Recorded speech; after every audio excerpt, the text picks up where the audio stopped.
Welcome to Westeros.org's coverage of House of the Dragon on YouTube, and we're back for the second episode following the aftermath of the Battle of the Gullet to start with. Yep. Bodies floating in the water. Jacaerys is among the dead, of course, and we've got the Dragon Seed joining Baela in burning what remains of the Triarchy fleet. And she recovers the body and brings it to Dragonstone, and Rhaenyra first refuses to accept that he's dead, and then she turns her grief on those who allowed him to act while she was locked away, and Laurent Marbrand offers his sword and his life, but she rejects it as useless. Jace will not be back. And she turns her kind of eye on the others, saying, "You've all betrayed me. You've all failed me." And then we see Blackwater Bay with the dragon seeds hunting around. Alan is also looking for Corlys, and there's a moment of Baela and him speaking. They speak about Corlys and Jace and the cost of the losses they've had before Adam on Sea Smoke finds Corlys alive. And elsewhere at the same time, we have Rhaena returning to the Vale with Sheepstealer asking for asylum, basically. And Jane Eyre is not happy with her. "You left my protection, now you bring trouble to my door." And She's got some very reasonable complaints. yeah, a reasonable complaint as well. But as they said last season, Rhaenyra had promised her, a dragon to protect the Vale, and it was a little baby dragon. So now Rhaena says, "Well, look, now you have a dragon," and Jane says, "Well, I can't stop you from, on a Can't stop dragon a dragon from doing what it hatching wants." or roosting where it wants, hatching. And then we go over to Riverlands. The fish feed has happened off screen, and Daemon receives word of Jace's death while he's celebrating the victory with the Riverlords and the Northmen, and he is summoned to take King's Landing, so he leaves them to march there, and they'll get coverage from the dragons once they're done with King's Landing. Right, and the garrison Harrenhal as well is actually another point he makes. Then we move back towards the capital. In that area, the Crownlands first, Aegon and Larys. There's a little odd couple complaining about the situation, and then there's a commotion. And it turns out that these pirates from the Triarchy are trying to escape, who landed Sort of on cuts short their whole little odd couple. Yeah. captivity. I'm not quite sure what the point was of it, but It's just to keep an eye on them as I they suppose continue on their way, and the fact that Aegon wants to go to Rook's Rest, not to Duskendale, which is a change, and also I'm pretty sure I know what they're doing with that. And then we're in the city where Alicent sees Valgar flying away. Finally, Aemon's left, and she immediately goes to the Gold Cloaks, and there's a bunch of naked men in the barracks, and she doesn't care. The Queen wanders in here among the naked men all the time with the Queen Mother. Yeah. So Luther Largent, who is the Lord Commander, or the Commander, sorry, of the Gold Cloaks, is there. She tells him that Aemon's left, and Rhaenyra's going to come to the city, and we need to open the gates. And he said, "Well, some will call this treason." He says, "Well, will you call it treason?" And we don't really see what happens after that. Meanwhile, we've got Aemon. He reaches Harrenhal with Valgar, and he burns the garrison and kills Simon Strong and his sons. And then sons or grandsons. I say in the books they're grandsons. I don't remember what they said the second season of his grandson. No, it's true. It's true. And then one of them manages to stab him, apparently. So he collapses on the floor in front of Alice Rivers, who's staring at him, and setting that up, obviously. And then we get to the fall of King's Landing with Rhaenyra and Daemon entering King's Landing, and we've got the dragons flying overhead, and the Gold Cloaks declare for Rhaenyra. Aegon is gone. They find Otto in the Black Cells, and Daemon pushes Rhaenyra into executing him, and then the episode ends with she's sitting on the Iron Throne all teary-eyed over what she's done, and then Alicent and Helene are brought before her. And they see Otto's and they see the corpse and a little pool of blood and general gruesomeness. Yeah. A lot of stuff. It's a very packed episode. A lot of things happen. Sometimes maybe too many things. But we'll discuss that in a bit. Starting with what I think is the strongest material. Again, I mean, the first episode, a lot of it is on Rhaenyra. Emma Darcy they know what they have in that actor. They know the performance they're going to get, and it's a very emotionally rich. The grief at seeing the body of her son, Um, and the way, but the initial refusal to accept it, and then it's very strong. It's very strong, and it is, but it's. I mean, they're always going to. Obviously, I mean, it is, you know, dramatic, melodramatic, and but they're giving Rhaenyra all these big yeah, moments yeah, and a lot of emotional things, and it fits the character. yeah. She was a Uh, completely. I mean, yeah. it does. Um, at the same time, it reinforces Centrality. the centrality of the character, and if you compare with the material that they give Damon, for example. Yeah, he's very much secondary Yeah. to his right now. Yes. Compared to how he was in the first season, he was much more He a actually part of. had things that mattered to him. Yes, they did some of that last season, but let's not speak about him and Harrenhal too much because then I'll get rash Yeah. again or something. Uh, and then, I mean, they do a good job of reinforcing how disastrous this victory is. You know, having Yeah, Corlys saying, you know, this it's a victory, I complicated don't one. want to see Yeah, another. exactly. It's Um, complicated because there's an argument to be made that, oh, the Greens are the ones who actually won. But it's not really true because the whole point of a Targaryen attacking was to try to break the blockade, and they don't really succeed in that. Like no, with a sort of Pyrrhic victory, however, they yeah. lose so much, they lose high tide, and they have a great line, which is from the book that Mm, Corlys says mm, about his victory. I don't want to see what defeat looks like. yeah. I don't want to see another one. I don't want to see another one. No, Sorry, yeah. and Uh, the other aspect I have to say, one aspect of this section that bothered me is some of the language. It's not that George and the shows have not used some sort of formal. I don't know quite how to. There's a fantasy diction, a fantasy language sometimes that gives us things a little bit of a heightened, elevated air. yeah. And George uses it, for example, Ned's dream when he sees Mm, confronts the King's Guard at the Tower of Joy. Look for you. a bit A archaic little or archaic. pseudo Yeah, archaic. it feels elevated. It feels Yeah. archaic. Uh, that is used. Certainly Bela and There's a lot uh, of it. It's the density of it. There's a lot of yeah. it very quickly. Alan does it, and then Bela does Does it, it. and then there's more stuff later. Uh, And I just noticed, like, and obviously and Alan in particular, it's. he's given a very. I think he's kind I'm of also some people. thinking education and sort of background and. I think they're treating him as a bit laconic and a little. Mm, Obviously, a very different Alan, but yeah. anyways, we've discussed that already. They have But no the relation. formality, there seemed just like when I compare it to the first Mm, episode, and for example, I think of how Rhaenyra responds to Jason, "What happens if you're killed?" And she kind of almost blithely says, "Well, then you'll be king, and it'll be your problem." Or yeah. like that disappears at times of this, and it feels much. And it just felt. Maybe it's just me. Maybe I No, was just I reacted to it as well. I thought we're being awfully Tolkienian here, sort of. like it is not a. Again, it happens. It just the density, and it feels like it doesn't feel like the same writing Uh, team. Obviously, this is a Sarah Hess episode. The previous was a Condal episode. But usually they smooth that out. They smooth it out because Condal does his Passover. Hess probably does her Passover, his stuff. Like they're all working together, It's trying also to have it. the situation. I think that there are scenes where you could expect that sort of language, Yeah, but this little Valorian family bonding session, I don't know. It did not seem quite right for it. yeah, yeah. So, what I would say is that was a little odd, but Mm. I'm not sure what's going on there. But anyways, there's a lot of other good things in this episode. There's a good performance. I like Lou for Largent.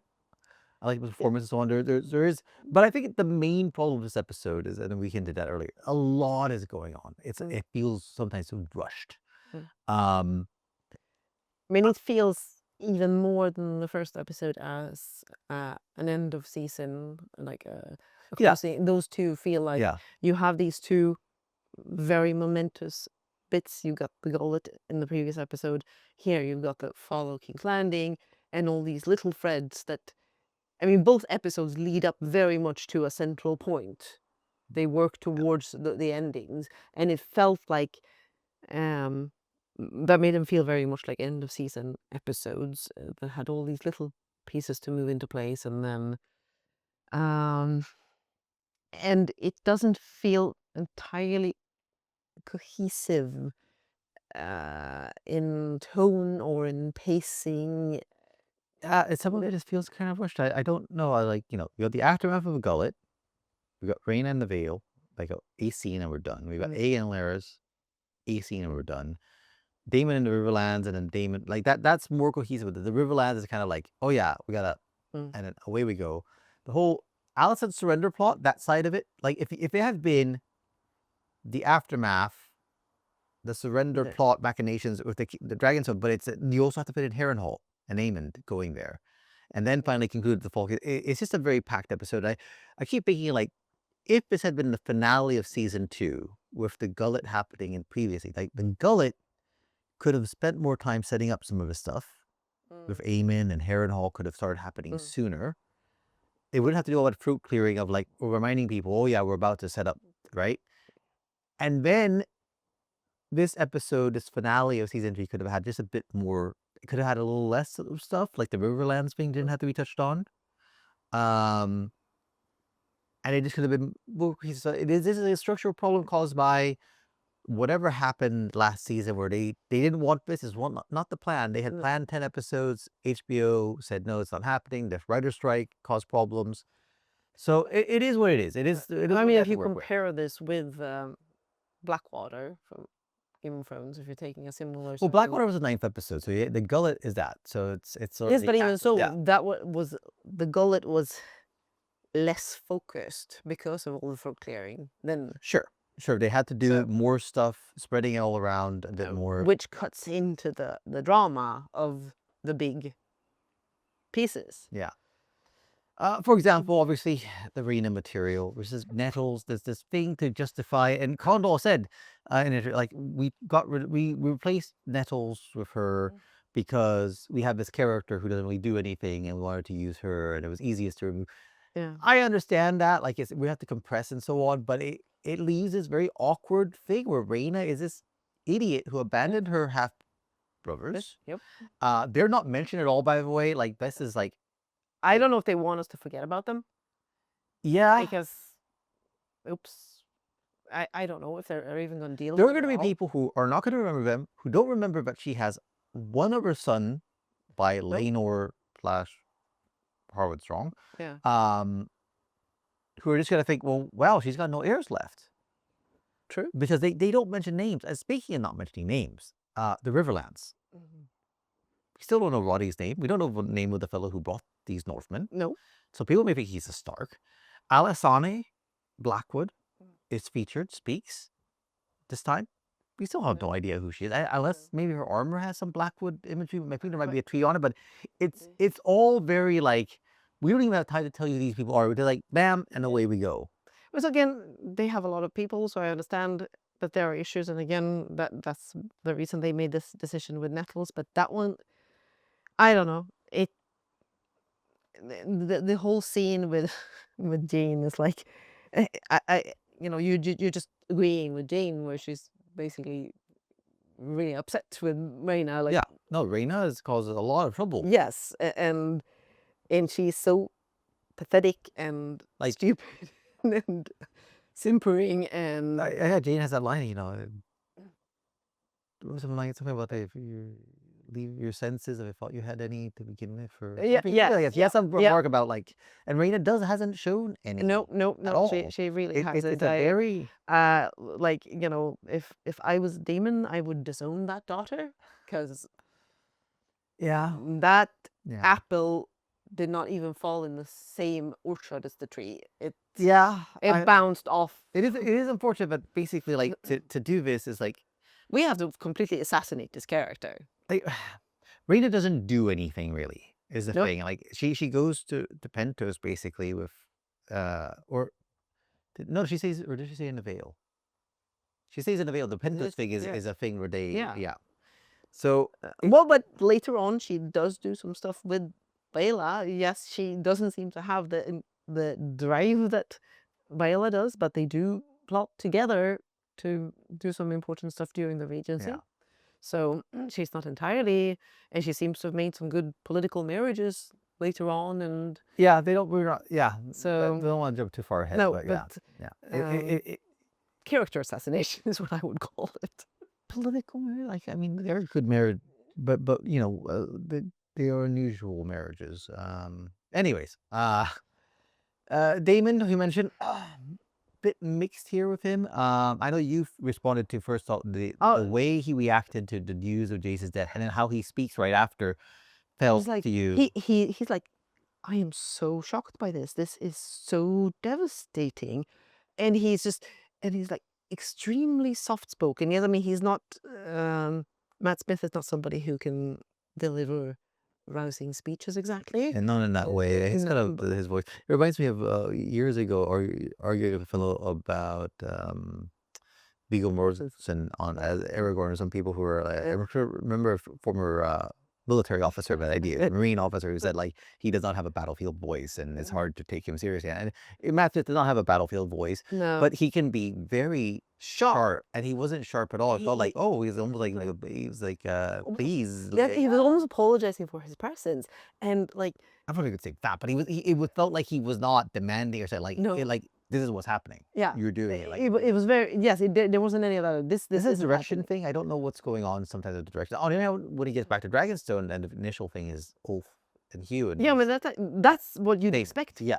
and he, presumably, I mean, listen, we haven't seen him interacting that much with Jace at any point, is it? I was trying to recall there must have been something last season, but there was very little, I think. And he also hasn't been shown to be super sensitive to like, oh my God, Rhaenyra is going to be grieving, and I don't know. It did not for me. Really didn't fit the character, and then they decide that he needs two serious talks with strange women. Yeah. Not strange women lying in ponds distributing No, swords, no, but Alice is not quite at the watery start stage. no, no, you could But pour into yes, the you have a gods. strange conversation, and again, you kind of understand what they're trying to do, but it's like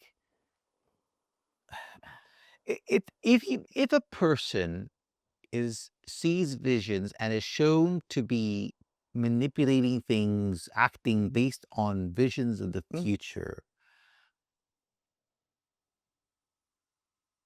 And I thought that when she sent the dragon seed to Dragonstone, the idea was, well, we're getting him out of the way so they don't attack Aemon. Like she knows that this has to happen. Now I'm less certain of that. Now I'm thinking like, oh, I'm just trying to help Rhaenyra so I can get Harrenhal. So maybe that's the thought. I thought like they much more says that she has the long game where she knows where things are going, or more or less, and that it depends on Aemon. And this whole thing with Daemon is not necessary for her to do. Like, why would she ask? Like, she could just be mysterious and indicate, like, yeah, go, don't come back. She warns him. I think she told him last season that. Yeah, But and then you had Mysaria and this whole thing, and the weird I'm thing always is, so happy when Massaria is not on the show.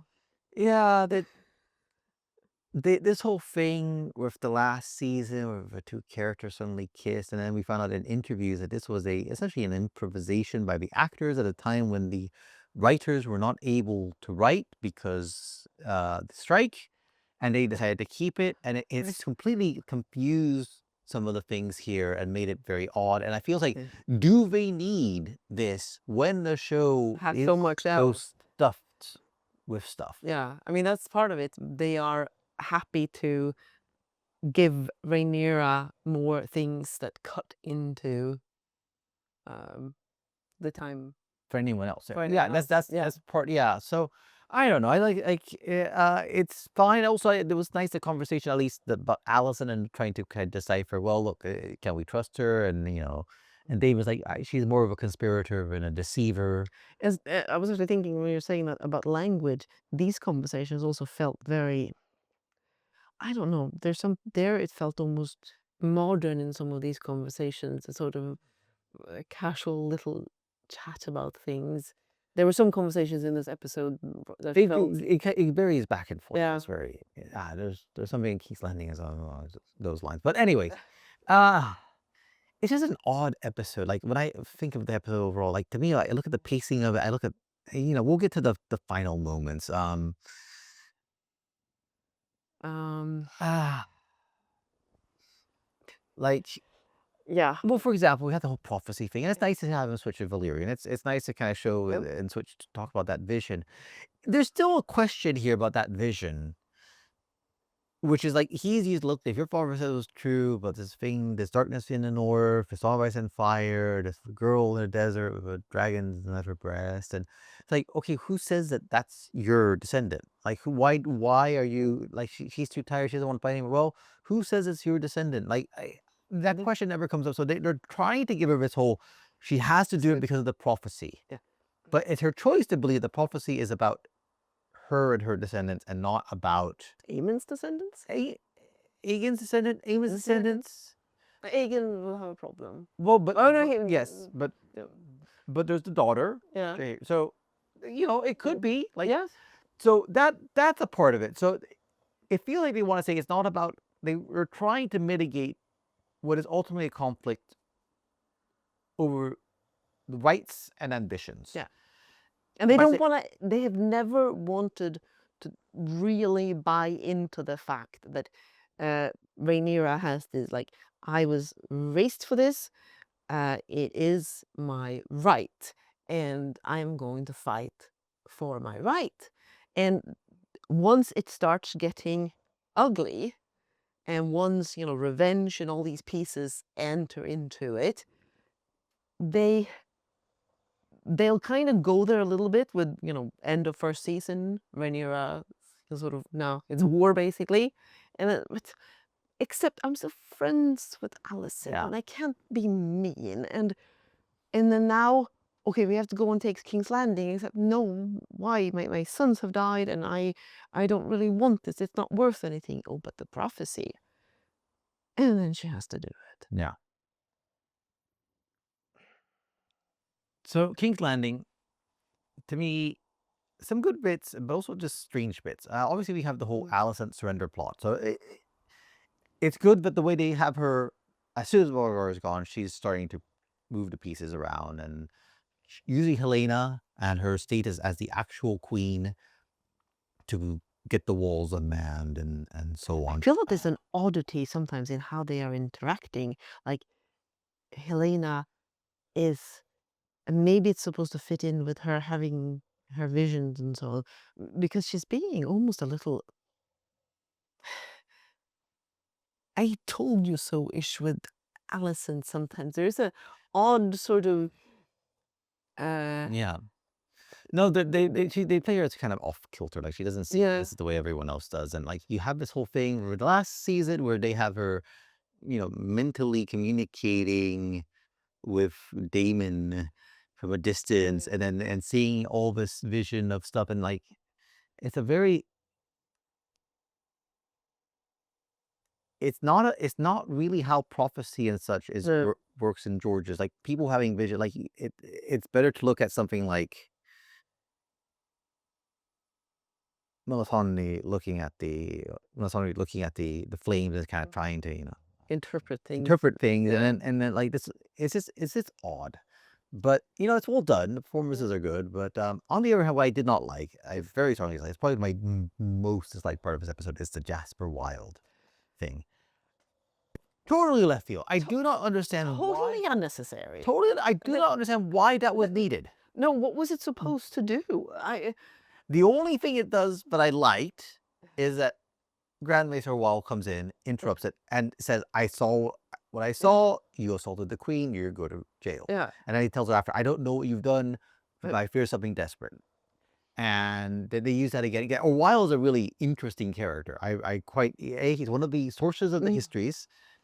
But the context of the history that he wrote, and I've mentioned this before, I believe, is he is in the cells writing his account of what happened, aware that his neck is on the line. And so there is some amount of him from the cells attempting to navigate, like, how do I write things that such a way that people won't say, you're full of lies, Yeah. but I come out looking As well as possible. as well as reasonably possible without overly doing. So Yeah. there's this wonderful, and then there's a whole thing where he kind of ends up escaping and ends up, hiding in the city. Very cool.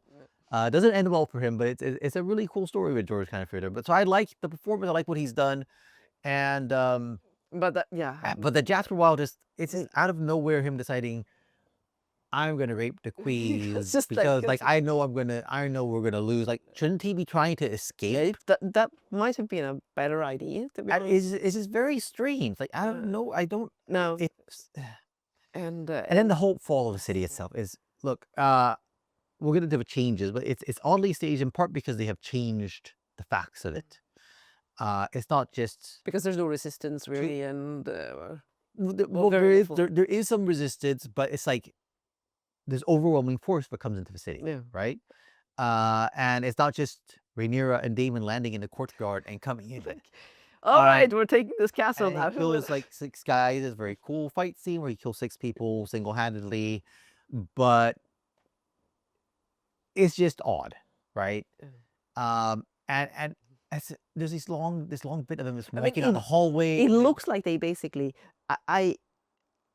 what it felt like really from when they leave Dragonstone, and to be honest, I did not like the way that Emma Darcy acted here, the way she was acting Rhaenyra in the lead up when they were going and getting the dragons, because to me there was something like super generic fantasy flying off to raid a castle somewhere. It felt so sword and sorcery to some. Well, I mean, it is. I mean, Yes, but and then they go off like we're off on this little expedition, and then the fact that they end up landing in this virtually deserted castle, like the desertion of a castle is the weird. so it all gave it a really odd framing, and the way that they are something felt off kilter for me with the whole acting. As we have a snoring boxer in the background. Yes, Here, Jolene is snoring away, but we won't wake her. I that part didn't yeah. like. It's more like the emptiness of a castle. It would have been nice as they went. You saw more and more people just kind of like throwing down swords and offering their fealty. Because it didn't feel rushed or anything. It felt like rushed. they all the time in the world sort of, we'll just. Yeah, they don't know what they're facing. And again, it's just make sure not this two. It just seems so strange to have like this 2-man raid on the. It feels very odd. It felt like a raid in a. In fact, again, this is a change. The actual thing is Daemon makes sure things are safe and then signals for Rhaenyra to land. Yeah. So there's already troops and it's all the gold cloaks have already. It's all it just feels odd, and I know that they think makes it look kind of cool and badass, But it didn't. It just felt odd. It didn't, because it didn't fit. It didn't fit A Song of Ice and Fire, because if somebody did that, they'd be dead. Now after we're in the Iron Throne room and they Sir Rickard Thorne tries to face them, and then these gold cloaks come in and Lorget reveals, Commander Daemon and the true queen, and it's okay. And there's a great line that they could have used. So they used Corliss's line. They should have used his. Yeah. Where when someone said, Rickard Ford could have called him a turd cloak, and he said, Daemon gave us these cloaks, and they're gold either way you turn them. Great line. Too bad they didn't use that one. But then they're looking for Aegon. They find he's gone. Daemon finds Orwyle. Good scene where Orwyle kind of says, "Look, I did what I could. I'm not a knight. I can't fight my way out. I did what I could to survive, but I also tried to help Alicent in this plot. But I brought something for you. It's Jasper Wild." And then when there's down there, some dealer comes out and says, "I've got a gift for you from Larys Strong," and Daemon starts laughing, and it's Otto. So basically, there was this mystery in the 2nd season where they sent Otto away to the Reach, and they didn't hear from him, and he wasn't answering letters. And we saw that he was imprisoned, and we didn't know why or who. And now that's the answer. Larys Strong apparently, when he was leaving, seized him without anyone knowing about it, and Stashed him away there in the black cells without just this jailer who works for him knowing about it. And apparently, as a sort of gift, in case Rhaenyra took it to try and play both sides, And suffice it to say, Otto assumes everyone's dead Mm. if he's come out and the Yeah. city's fallen. So he obviously has not been informed. Obviously, he's been in the cells. They're not telling him anything. And Damon says, well, he can do for instead of Aegon. Execute him. He's the hand. He's a traitor. The grandfather. Blah, blah, blah. And Otto's like, let's get it over with. But Damon tells her, you should do it. Show that you're.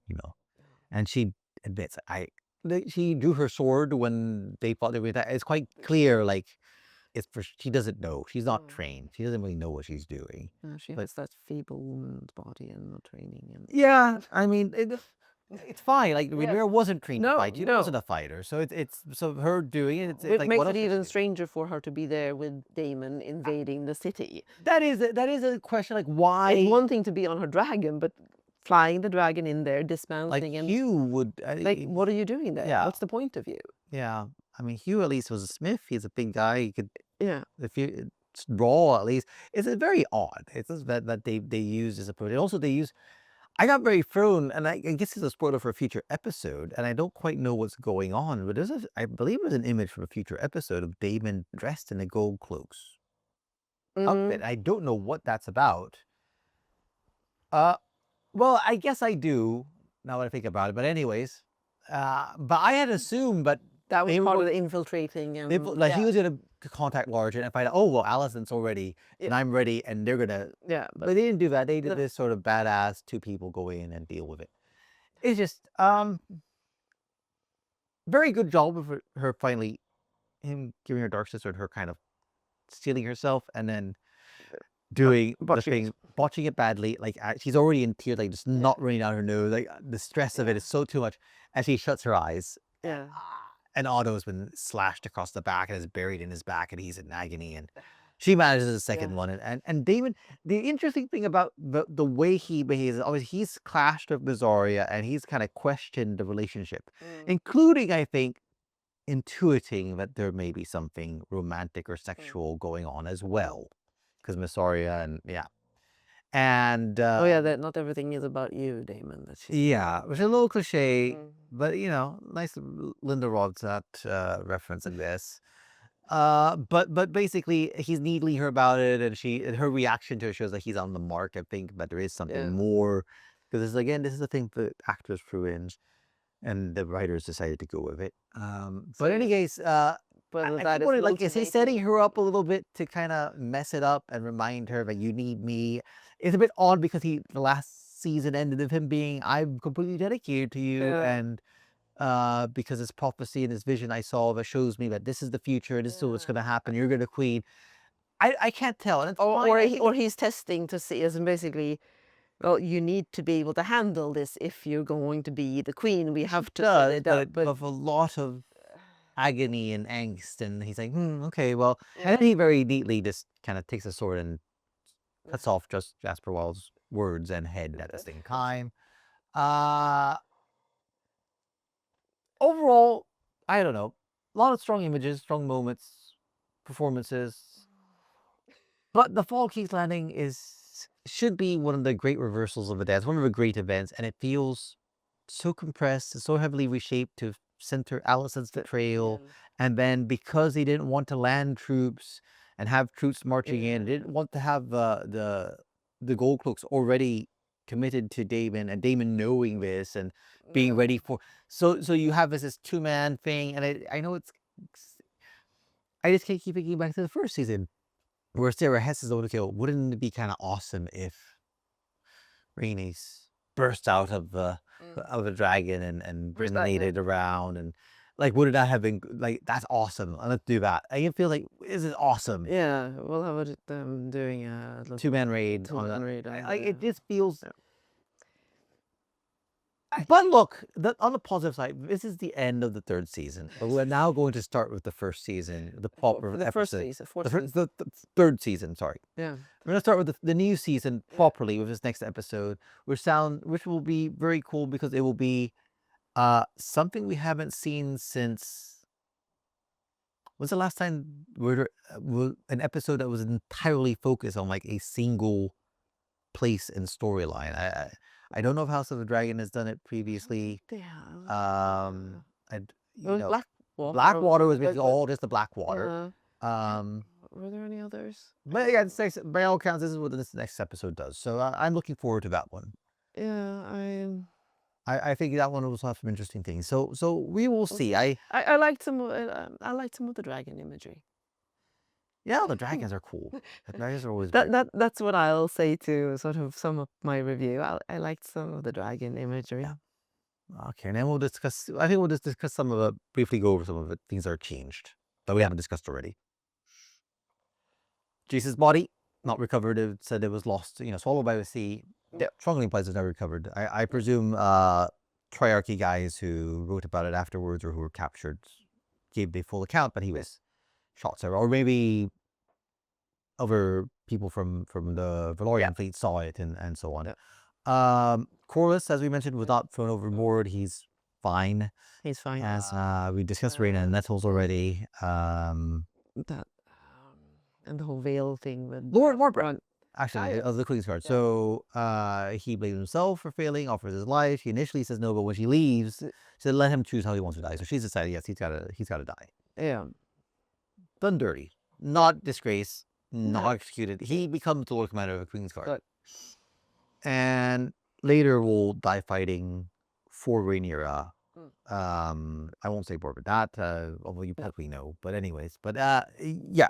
So No, it was kind of, and I don't know why they threw that in. Sort of like she was, okay. First she's like, oh, nothing matters, and now I've decided I'm actually going to go and follow the prophecies forcing me, and I don't actually need this guy apparently, so he can kill himself. It seemed wasteful as well, and I completely lost track of who's left of the King's Guard. on either side or So there's Kristen Cole and Rickard Ford. Yeah. I don't know what's left of any other King's Guard. No. And there's Laurent, who's now dead. I don't know what any other Queen's Guard or King's Guard either. No. It's I know several died, or maybe some were sent to the wall. The ones who kind of failed and kind of ran away or whatever. But then there's that's the last season, Yeah. right? Or first season? I can't remember. No, obviously they don't think they need any Queen's Guard or King's Yeah, Guard for the and future. obviously the Cargills were killed. But I'm pretty sure there's at least one guy or even two guys that they've shown previously who are Queen's Guard who haven't been mentioned or shown at all. I don't know what's going on. And obviously the whole bits with Rhaenyra being locked up and Yeah. obviously all The fish feed is not really a change. They just kind of skipped it. It was uncertain in that first episode whether they were kind of combining them. I didn't know, but they decided to show this additional unless battle. what we see them celebrating is actually that battle. Well, they are celebrating the fish feed, and then Sir Simon says you congratulate victories at the Red Fork. That's the first battle. Okay, yeah, And then the all fish right, feed. okay. It's one of the major battles. Yeah. That kind of puts it into the Westerman army as in the Riverlands. It kind of puts them out of the fight. Leiford Largent, much bloodier betrayal.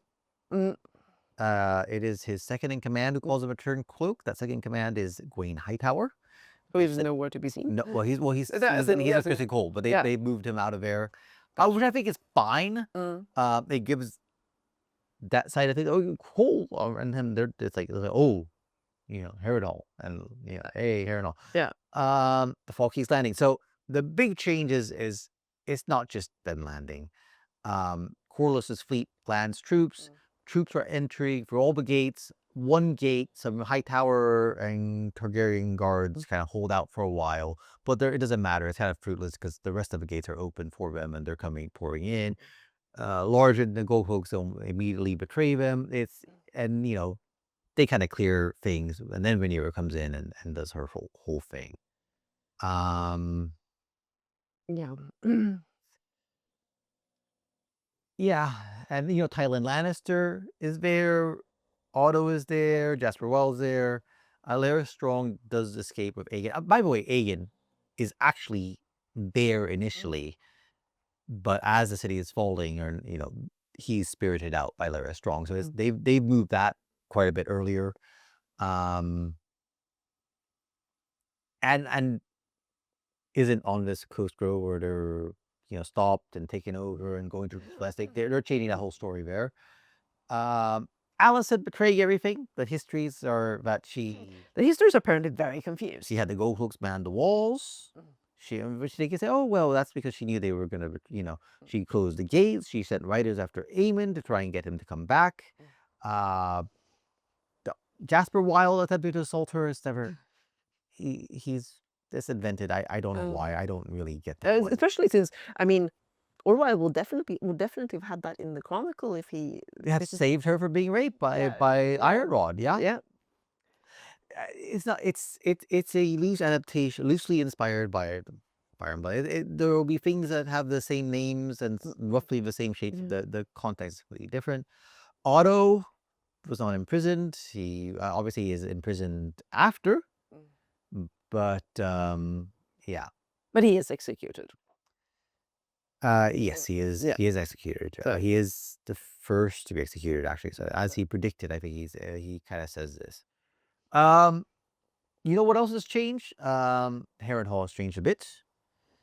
Aemon does not get stabbed and has to be taken care of by the watery tart. They've really reshaped it. Because Simon Strong does surrender it for alacrity. He does protest. He's, too old to fight, but Aemon insists that he take a sword and fight him, and Aemon cuts him to pieces and feeds his remains to Volgar. And then he proceeds to have the grandsons, as they are in the book, and everyone with strong blood executed. According to the chronicles, the story of Fire and Blood, the pile of heads is like 3 feet high. I don't know how many heads you need to have a pile of heads 3 feet high, but there's a lot of dead people. Alice Rivers, who is rumored to perhaps be a strong bastard, is spared, and says, Aemon will. Well, we'll leave that. I know people listening to this, but I'll if you don't. They're obviously going to be interacting from where we see it ending. And, a last note, I thought it was interesting when Damon and Rhaenyra are talking about what happened at the Gullet, but she says there was a wild dragon. Baela said it was sheep stealer. And I was thinking a little bit, and of course, so way back in the first season, at the end of the first season, when they're just counting up dragons, Damon says, there's these unclaimed dragons right now, like Silverwing and River 4. And Sea Smoke. And then there's 3 wild dragons that have their nests here. Well, that's Cannibal and Grey Ghost and Sheepstealer, except then they have Sheepstealer in the Vale for some reason. But it's clear that he has moved there recently from what Jane Arryn says to them when they arrive, when Rhaenys first says that there's a dragon here, you lied to us in the previous season. Yeah. That I'm guessing that for some reason he decided that things around Dragonstone were getting too busy or something, and he decided that he was going on a vacation to the Vale, even though Martin has said that they have their territories. They don't just go ranging about like that. But the other thing that was interesting is in that episode at the end of the first season, he is talking about these are dragons we can try to claim. Yeah. Whereas now he says it's impossible to tame a wild dragon. Yeah. Yeah. Like, why do you bring them up if they're not tameable? So it's a bit of a change here, and I don't quite know what they are thinking that they are doing by having him say that, unless they want to say, well, Rhaena is such a strong dragon rider blooded thing. She's so stupid that the dragon took pity on her. It also changes, obviously, the whole aspect of it. Like, she doesn't do any of the making friends with the dragon, and so they're getting rid of any notion, which I think is fine, because I personally have the mind that Nettles is a dragon seed. It may be many generations removed, and maybe not that many generations removed, but I think it is a blood thing. The magic is in the blood, and the fact that it's a wild dragon is why it needed extra effort.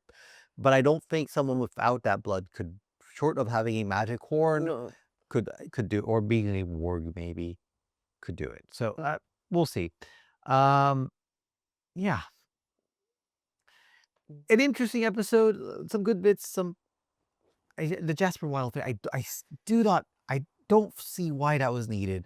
It's just. But then again, so could I say about a lot of the show. Oh, sorry, did I say that? Yeah. No, I'm not terribly positive. I'm not enjoying the experience very much so far. I Yeah. enjoy seeing the dragons. There was Oh, some really yeah. cool shots again over with them flying in over King's Landing. Yeah, that's cool. Like, it That was was really you get impressive. especially like the size of Vermifors passing over these buildings and things Yeah. was really, really nice. They did that previously when they had Volgar flying and so on. Well, So it was still so nice to see that reminder. We don't know the title of this episode for some reason. This that, season, unlike in previous seasons, HBO they revealed it when they air them. whereas the previous one that we obviously got and that was Fire and Blood, Salt and Sea, The or Salt and Sea Fire and Blood was only we didn't know. yeah, exactly. I'm saying we got Whereas it previous seasons they have. So yeah. usually we would title the episode after, but I don't know. So No, so we can't say that we're going to be discussing episode 3 named anything particular yeah, next we can't even say next week. what this episode is until No, so but you'll after figure it out. yeah after the fact. Um, yeah, we'll see you guys next week. And then it'll be one more week, I think, of us filming here, and after that we'll be filming. Well, maybe we'll have one more. We'll see when we leave. You may or may not be able to film. No, I think we have to film 2 more because Yeah. yeah. In Anyway, any case, until then, we'll see. Let us know your thoughts about the episode, if you liked it or not. Particularly how you felt about Iron Rod, how you felt about Reyna, and how you felt about just the whole King's Landing, like from their arrival on. Like, did it feel odd to anyone else? Like, it just felt strange. It felt like it didn't feel. You know what it felt like? It felt a bit unreal. Like, it didn't feel like they were moving through a real place. They felt like they were no, moving a set, through a set. a set. Well, a dungeon raid. It was a I dungeon think back raid. in the first season, we had the scenes where they talked about that particular with the Yeah. staircases and so on, and how felt lived in, alive there there were were people people, all yeah, around doing something, yeah. and it kind of Yeah. disappeared. And I know part of it, people were hiding, but like people should be scurrying around, and it's not. It just felt very strange. I don't know. But do comment on it, Yeah. and Yeah. see you next week.